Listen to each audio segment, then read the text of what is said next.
우리가 계속해서 사도행전을 보고 있습니다. 여러분, 사도행전을 보실 때는요, 여러 가지 그 핵심적인 주제들이 있습니다. 키워드가 있는데 믿음, 또 성령, 이런 단어들이 핵심적인 단어라고 할 수 있어요. 또 한 가지 핵심적인 단어라고 한다면 변화입니다. 변화.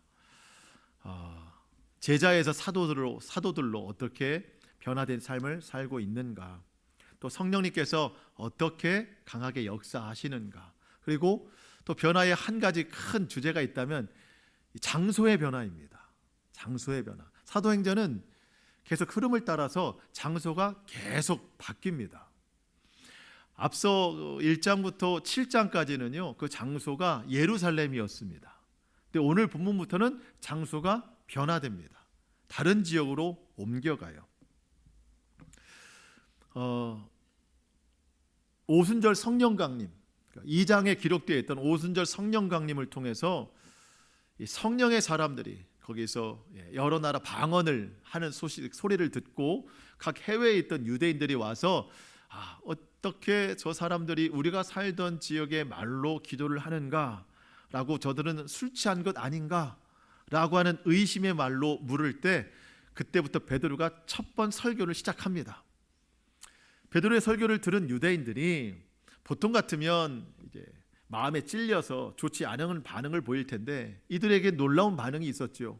마음에 찔려서 그들이 하는 말이, 형제들아, 그러면 우리가 어찌할꼬, 이제부터 우리가 어떻게 될지 방법을 좀 알려달라.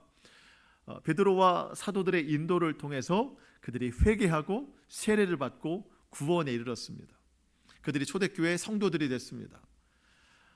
6장 7절로 가보니까 믿는 사람이 많아지고 제자들의 수가 더 많아지고, 심지어 제사장들까지도 그 도에 복종하니라. 여러분, 제사장이 예수를 믿는다고 하는 건 놀라운 일입니다. 좀 기적 같은 일이에요. 예루살렘 성 안에 이러한 성령의 바람이 불어오기 시작한 거예요. 복음이 예루살렘 전체에 크게 확산된 겁니다. 근데 이 복음의 확산을 시기하고 반대하는 사람들이 있었죠. 기존의 기득권 세력, 종교 지도자들, 대제사장들, 서기관들, 바리새인들, 백성들의 민심이 다 자기들에게 있었는데 한마디로 예수께 흘러간 거예요. 사도들에게 그 관심이 다 간 거예요. 그러니까 마음의 시기가 일어나서 성도들을, 또 사도들을 박해하기 시작합니다. 대표적인 사건이 우리가 지난주에 본 대로 스데반의 순교 사건이었습니다.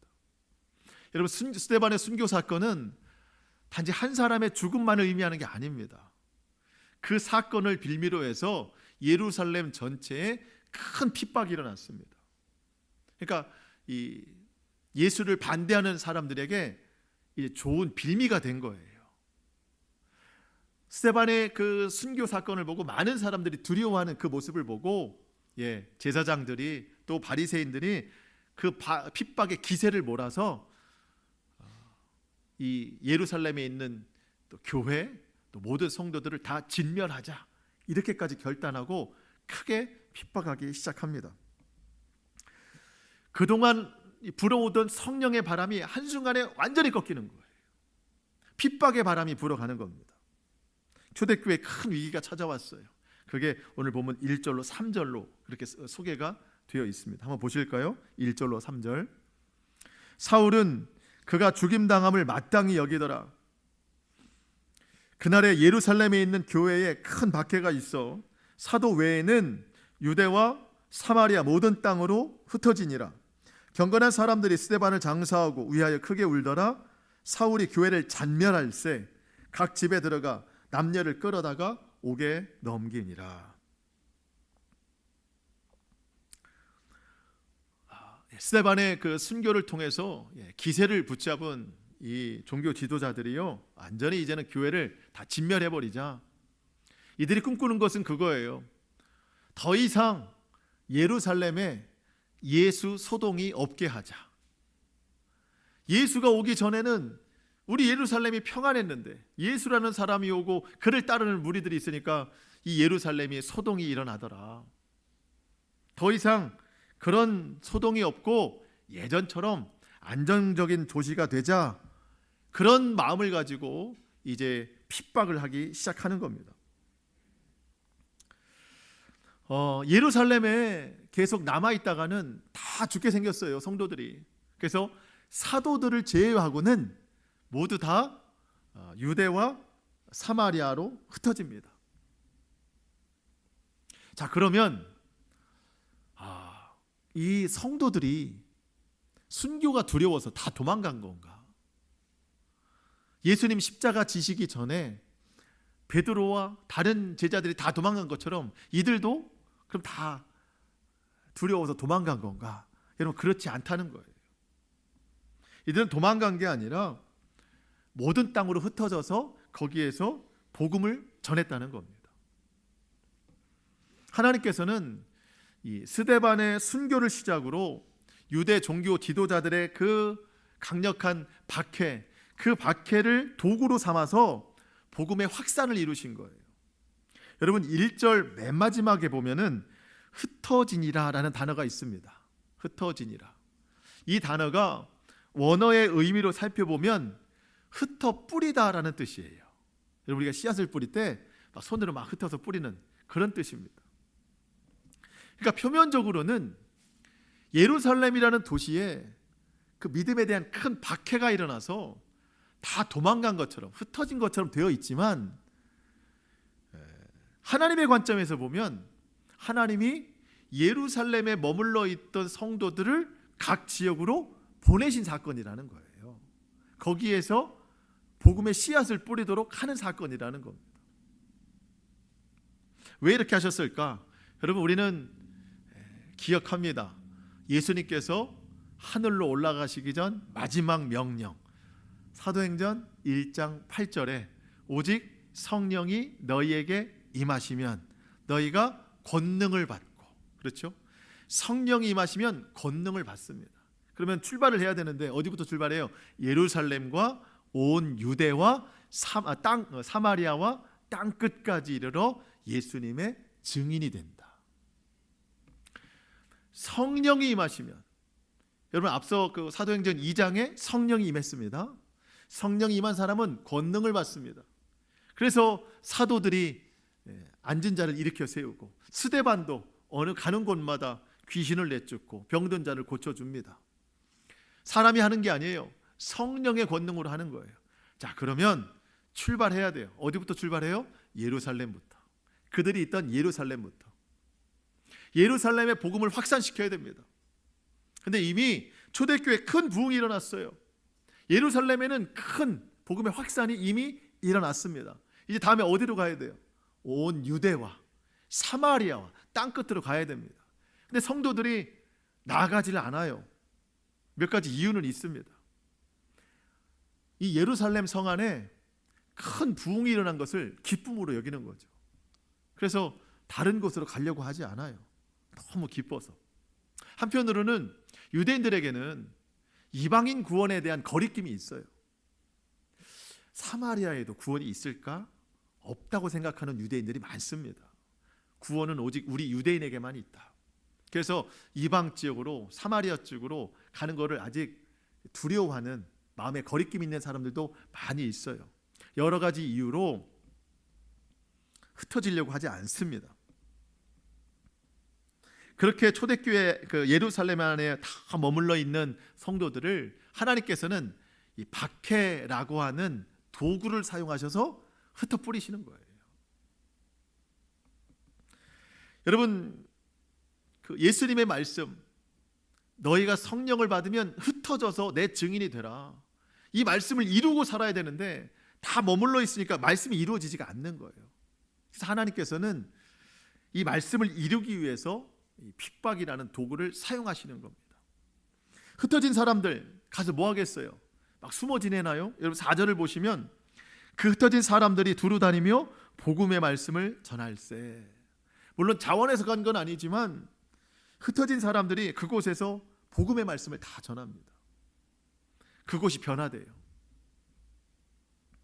저는 성경이 여기에서 우리에게 주시는 깨닫는 의미가 있다고 생각이 되는데, 여러분 예루살렘에 있는 성도들에게 박해라고 하는 큰 환란이 임했습니다. 순조로운 복음의 진행에 고난과 위기라는 풍랑이 찾아왔어요. 근데 하나님께서 그 위험한 상황을 기회로 바꾸셨습니다. 복음이 확산되는 기회요, 예수님 명령에 순종하는 기회로 바꾸셨습니다. 여러분, 우리에게도 고난이 와요. 이 고난의 의미가 뭐냐? 하나님의 뜻이 이 고난이라는 도구를 통해서 우리 가운데 찾아올 수 있다는 거예요. 여러분, 예루살렘 안에만 머물러 있으면 유대와 사마리아와 땅끝에는 복음이 전해질 수 없듯이, 오늘 내가 현재 내 삶에만 머물러 있다면, 현재의 삶에만 안주하고 있다면, 여러분, 나의 믿음은 더 이상 확산될 수가 없어요. 믿음의 성장을 이루지 못할 뿐만 아니라, 여러분, 믿음은요, 제자리라는 게 없다고 말씀드렸잖아요. 제자리인 것 같지만 늘 뒤로 밀려나는 게 믿음입니다. 그런 우리 믿음을 하나님 깨우시기 위해서 고난이라는 도구를 사용하셔서 우리의 믿음을 깨우시고, 여러분, 하나님은요, 고난을 주시기 전에 성령과 권능을 먼저 주십니다. 너희가 성령을 받으면 권능도 받고 그 다음에 움직이는 거예요. 여러분, 하나님께서 우리의 고난을 주셨다면 분명히 성령도 주시는 거예요. 그 성령을 통해서 이길 힘을 주시는 거예요. 그 고난을 통해서 잠들어 있는 내 믿음을 깨우시고 내 믿음을 확산시키려고 하는, 여러분, 내가 내 삶에만 머물러 있으니까 내 주변에 구원받아야 될 사람들에 대해서 전혀 내가 움직임이 없는 거예요. 하나님이 나를 사용하시고자 하는데 내가 오늘의 걱정에만 묶여 있으니까 하나님 그 일을 이루시지 못하는 거예요. 그래서 하나님은 고난이라는 것으로 나의 믿음을 깨우셔서 그 생명의 역사를 나타내신다는 겁니다. 여러분, 하나님이 모르시는 고난은 없어요. 그렇기 때문에 더욱 의미 없는 고난은 없습니다. 그래서 여러분, 우리는 고난을 낭비하면 안 된다는 거예요. 고난은 매우 소중한 거예요. 고난을 통해서 하나님 나를 깨우시고 흩어뿌리시는 역사가 있습니다. 오늘 저와 여러분 가지고 있는 고난들, 하나님의 뜻을 생각하면서 그 고난을 통해서 꽃 피우시고 열매 맺으실 하나님을 소망하면서 그 고난에 순종하며 나아가는 저와 여러분 될 수 있기를 축복합니다. 자, 오늘 본문에 유대와 이제 사마리아로 나갔어요. 사람들이 예루살렘을 지나 유대와 사마리아, 그 다음에 이제 어디가 남았어요? 아까 사도행전 1장 8절에 너희가 예루살렘과 온 유대와 사마리아와 어디까지? 땅끝까지. 여러분, 땅끝까지 갈 사람이 3절에 소개됩니다. 누구예요? 네, 사울이 지금 뭐하고 있어요? 사울이 교회를 잔멸할세 각 집에 들어가 남녀를 끌어다가 옥에 넘기니라.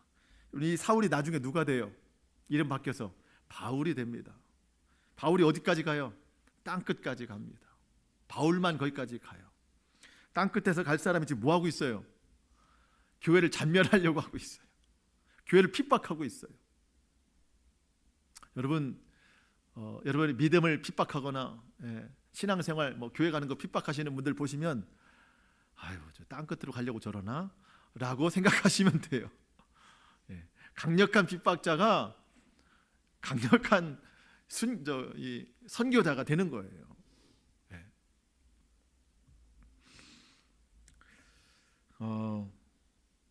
여러분, 그 사도 바울이 원래 이런 사람이에요. 아주 땅끝까지 가서 예수 믿는 사람들 다 죽이려고 했던, 교회를 잔멸하려고 했던 사람인데, 예수님을 만난 다음에는요, 그가 가장 강력한 복음 전도자가 됐어요. 구원에서는 제일 먼 사람이었거든요. 근데 가장 가깝게 구원을 전하는 사람이 됐어요. 여러분, 그 예수 그리스도 안에서 변화되지 못할 사람은 없습니다. 하나님께서 포기하신 사람 없습니다. 우리 가족 중에, 우리 주변에 예수님 믿지 않는 사람들, 우리가 끝까지 기도하고 복음을 전하고 예수 사랑 전해야 되면 그 누구도 하나님께서 이 구원에서 제외시킨 사람이 없기 때문입니다. 여러분, 이 사울이라는 사람도요, 혈통적으로는 유대인입니다. 근데 영적으로는 사마리아예요. 영적으로는 지금 완전히 땅끝입니다. 우리도 그렇잖아요. 혈통적으로는 가족이에요. 가까운 사람이에요.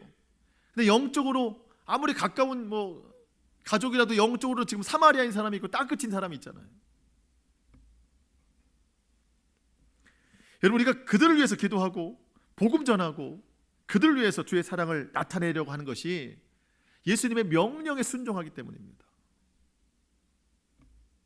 우리가 그 명령에 순종하고 살아가면 반드시 구원의 열매를 맺게 될 줄로 믿습니다. 예수 안에서 변화된다는 거예요. 근데 여러분, 안 믿는 사람이 믿게 되었다라는 것으로 변화의 끝이라 말할 수 없습니다. 여러분, 우리는 안 믿는 사람에서 믿는 사람으로 변화됐는데 여러분, 변화되셨습니까? 변화되셨어요? 변화는 두 가지예요. 1차적인 변화가 있고 2차적인 변화가 있어요. 1차적인 변화는 복음으로 인해서 인생 자체가 근본적으로 바뀌는 믿음으로 변화되는 게 있고, 2차적인 변화는 그 믿음 안에서 성령으로 변화되는 게 있는 거예요. 저와 여러분이 예수 믿었다고 해서 변화의 끝이라고 말할 수 없습니다. 우리는 여전히 변화돼야 돼요. 성령으로 변화돼야 됩니다. 우리의 인격이 변화돼야 되고요, 성품이 변화돼야 돼요. 우리 입술이 변화해야 되고 삶이 변화돼야 됩니다. 이게 진짜 변화예요. 근데 그런 변화는요, 오직 말씀과 성령으로만 가능합니다. 여러분, 사람 쉽게 변하나요? 안 변하나요? 솔직히 사람 쉽게 안 변합니다. 안 변해요. 근데 성령님은 변하게 하십니다. 그래서 성령의 열매인 거예요. 저와 여러분 잘 안 변하죠? 왜? 성령으로 충만하지 않기 때문입니다. 우리가 성령으로 충만하면요, 내가 변하는 것이 아니라 성령이 나를 변화시키십니다. 삶에서 열매를 맺게 하신다는 거죠. 그래서 우리는 여러분 꿈을 가져야 돼요. 성령으로 변화되겠다는 그런 소망을 가져야 됩니다. 내가 예수 믿었으니 난 변화됐다? 아니에요. 그건 1차적인 변화예요. 진짜 변화는 그 후에 성령으로 변화된 삶입니다. 우리가 예수 그리스도의 보혈로 은혜를 받아 구원을 받았습니다. 구원이 전적인 주님의 은혜라면 그 구원을 우리가 어떻게 증명할 수 있을까? 변화예요. 내가 이렇게 변화됐다. 그것으로 예수 그리스도의 은혜의 구원을 증명하며 살아갈 수 있어야 됩니다. 그 대표적인 한 사람이 오늘 소개가 되는데 빌립이라는 사람입니다.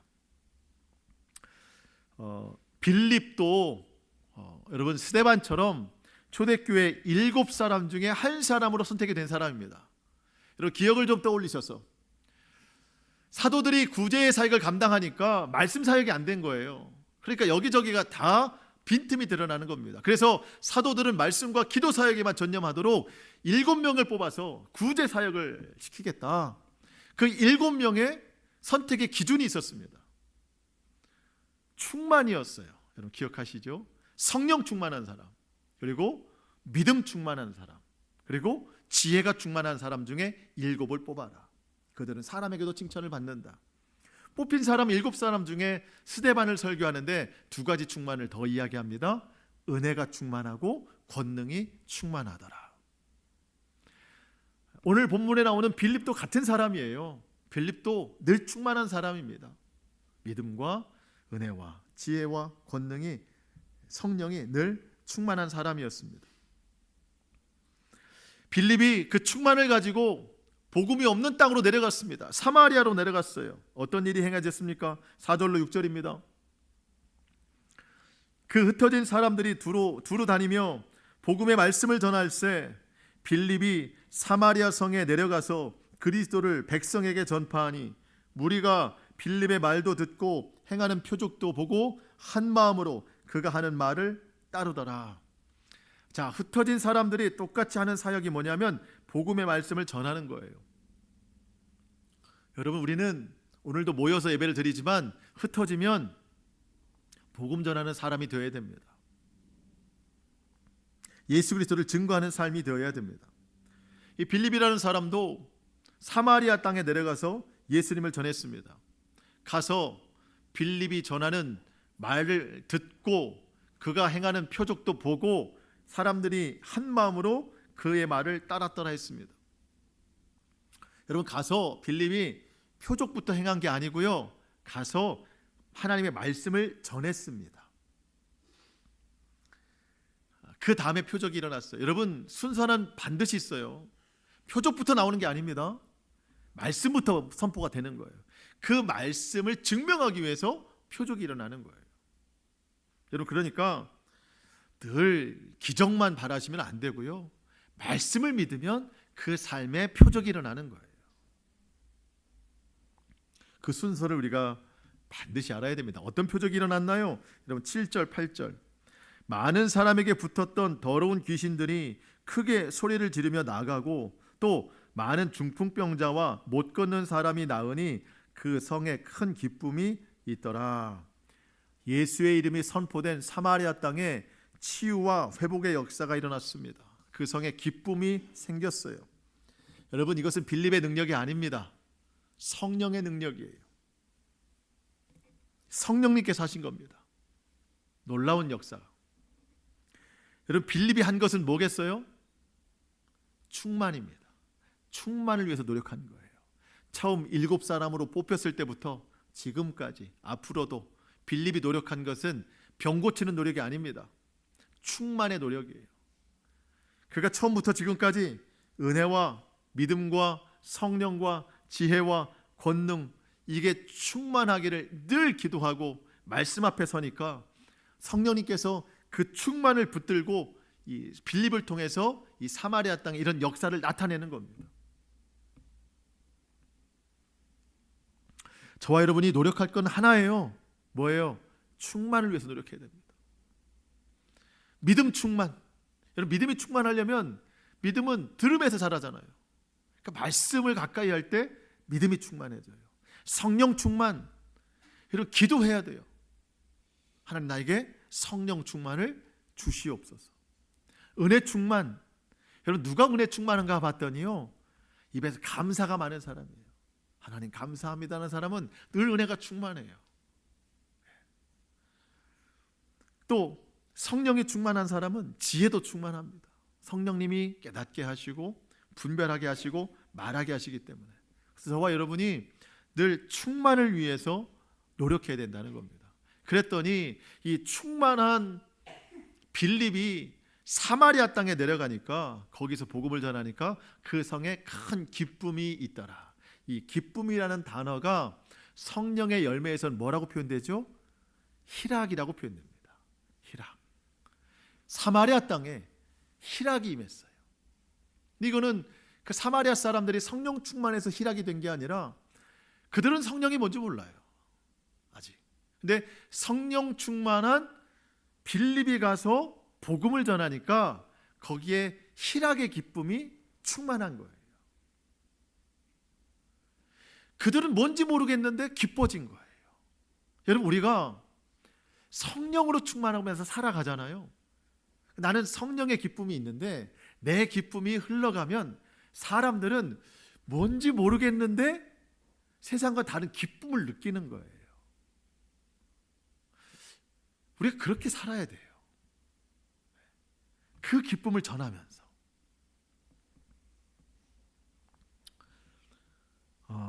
여러분, 이 큰 기쁨이라는 거는요, 기쁨의 크기가 아닙니다. 이거는 기쁨의 질적인 차이를 이야기하는 거예요. 여러분, 그 복음이 선포되기 전에 사마리아 땅에도 나름의 기쁨이 있었을까요? 없었을까요? 그 땅에도 있었겠죠. 그 땅 나름의 기쁨이 있어요. 그리고 그 기쁨을 주는 사람도 있었대요. 꼭 기쁨이라고 표현은 안 됐지만 뭔가 재미도 있고 희망도 있고 기대되는 그런 일들이 그 땅에 있었습니다. 그 사람도 있었어요. 그게 뭔가 9절로 11절인데 한번 같이 읽어볼까요? 사마리아의 기쁨이 이거예요. 9절로 11절 시작. 그 성에 시몬이라 하는 사람이 전부터 있어 마술을 행하여 사마리아 백성을 놀라게 하며 자칭 큰 자라 하니 낮은 사람부터 높은 사람까지 다 따르며 이르되 이 사람은 크다 일컫는 하나님의 능력이라 하더라. 오랫동안 그 마술에 놀랐으므로 그들이 따르더니. 시몬이라는 사람 직업이 뭐예요? 마술사입니다. 마술사. 얼마나 마술 실력이 좋은지 사람들이 그를 보고 야, 이건 정말 하나님의 능력이다. 마술이 거의 종교적이 된 거예요. 종교가 된 거예요. 사람들이 낮은 사람부터 높은 사람까지 사마리아에 있는 모든 사람들이 다 시몬을 따릅니다. 마술이라는 게 오늘 우리가 생각하는 마술과는 좀 차이가 있어요. 하지만 결국 마술은 뭐예요? 실제예요? 속이는 거예요? 속이는 거예요. 어쨌든 마술은 속이는 겁니다. 사마리아 사람들이 오랫동안 그 시몬의 마술을 보고 놀랐대요. 그리고 그를 따랐대요. 근데 성경에 놀랐다라고 하는 표현은 몇 번 나오는데 그 마술을 보고 기뻐했다는 표현은 없어요. 놀라긴 했는데 기쁘진 않아요. 언젠가 저 마술로 인해서 내 삶에 기쁨이 오리라는 생각은 있을 수도 있지만 아직 기쁨이 오진 않았어요. 그래서 계속 언젠간 기쁨이 오겠지 하면서 계속 마술사를 따라다니는 거예요. 모든 사람이. 근데 정작 이 마술사 시몬이 자신도 정작 놀란 것은 자기의 실력이 아니라 빌립을 통해 나타난 성령의 역사를 보고 놀랐어요. 여러분 12절 13절입니다. 빌립이 하나님 나라와 및 예수 그리스도의 이름에 관하여 전도함을 그들이 믿고 남녀가 다 세례를 받으니, 자 시몬도, 그렇죠, 이 마술사 시몬도 믿고 세례를 받은 후에 전심으로 빌립을 따라다니며 그 나타나는 표적과 큰 능력을 보고 뭐 했어요? 놀라니라. 와, 내 마술 실력보다 빌립이 더 실력이 있어요. 솔직히 알아요. 이 시몬이 나는 속이는 사람인데 저 사람은 실제다. 자, 똑같이 앉은 자를 이렇게 세워요. 시몬도 그동안 앉은 자를 이렇게 세웠어요. 근데 여러분, 그 일으키는 현장 전에 어떤 모습이 있었을까요? 둘이 뭐 했겠어요? 예, 짰겠죠. 좀 제발 극적으로 일어나. 아무 때나 일어나지 말고 좀 극적으로 일어나. 눈먼 자가 눈을 떠요. 그 전에 뭐 했겠어요? 둘이 상의했겠죠. 극적으로 눈을 떠야 돼. 나랑 이 사인이 맞아야 돼. 모든 게 다 그게 속임이에요. 근데 빌립이 하는 걸 보니까 속임이 없어요. 실제예요. 저 사람이 하는 게 아니에요. 저 사람의 뭔가 능력이 있는 거예요. 성령의 능력으로 하는 거예요. 그걸 보고 놀라는 거예요. 그러면서 시몬이 계속 빌립을 따라다닙니다. 부러워도 하게 했겠지만 배우고 싶었겠죠. 여러분, 기쁨의 차이가 있어요. 그동안 사마리아 성에도 나름의 기쁨이라고 있었는데 그건 기쁨이 아니고 그냥 놀라는 정도였고 그냥 희망사항이었습니다. 근데 복음이 선포되니까 참 기쁨, 질적인 차이가 있는 참 기쁨이 거기에 들어가더라는 거예요. 여러분, 어떤 기쁨을 찾고 계십니까? 어떤 기쁨을 원하고 계십니까? 여러분, 사람들은요 가끔 그런 말 해요. 내게도 마술 같은 일이 일어났으면 좋겠다. 기적 같은 일이 일어났으면 좋겠다. 그러면서 뭘 사요? 복권을 삽니다. 내게도 하루아침에 정말 마술 같은 일이 일어났으면 좋겠다. 마술 같은 일이 뭐예요? 기적 같은 일. 내 힘이 아니라 그냥 자고 일어났더니 하루아침에 내 마음에 내 삶의 근심이 다 떠나가고 좋은 일이 막 넝쿨째 둘러오고 난 아무 노력 없는데 그렇게 기적처럼 뭔가 일어났으면 좋겠다라고 하는 일들. 여러분, 아무리 마술 같은 일이 일어나도요 놀랄 수는 있으나 그게 참 기쁨이 될 수는 없습니다. 여러분, 우리 뭐 그런 얘기 많이 듣잖아요. 여러분, 복권에 1등 당첨되면 여러분 기쁠 것 같으세요? 일단 놀라겠죠. 네. 근데 여러분, 그들의 결과를 우리 자주 듣잖아요. 이미 그 전보다 더 불행해졌다는 얘기를 많이 들어요. 네. 저는 그래서 될까봐 안 사요. 1등이 될까봐 안 사요. 더 불행해질까봐 안 삽니다. 네. 이게 없는 게 행복한 거예요. 여러분, 참 기쁨은 예수 그리스도 안에 있는 거예요. 예수님의 다른 이름은 큰 기쁨의 좋은 소식이에요. 예수님은 놀라는 분이 아니라 참 기쁨을 주시는 실제가 되시는 분이에요. 저와 여러분이 이 세상에서 헛된 기쁨을 구하지 않았으면 좋겠습니다. 우리 주님만 믿고 주님께만 마음을 드리고 믿음을 드리면 주님께서 우리 마음에 참 기쁨을 허락해 주실 줄로 믿습니다. 이 기쁨의 차원이 얼마나 다른가? 사마리아 사람들은 그 기쁨을 쫓아다니면서 그 사람을 계속 쫓아다니는데요.